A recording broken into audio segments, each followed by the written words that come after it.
guys, yung dalawang kwarto. Para tigil sa kanya. Ayun, sa labas kami ngayon ng highway guys. Ay, labas kami ng highway guys. Baka sa kabilang street naman kami maghahanap. Baka may makita kami guys. Ayan, ito po yung kasama ko.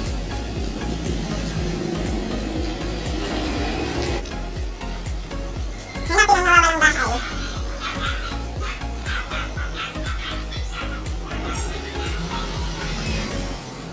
So yun guys, so dito na kami sa highway. So dito naman kami papasok sa may Kuta Road, San Vicente. So dito naman kami maghahanap sa may papasok dito. So yun guys, super liblib nito.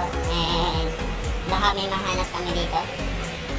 Yun guys, may papalapit na hotdog.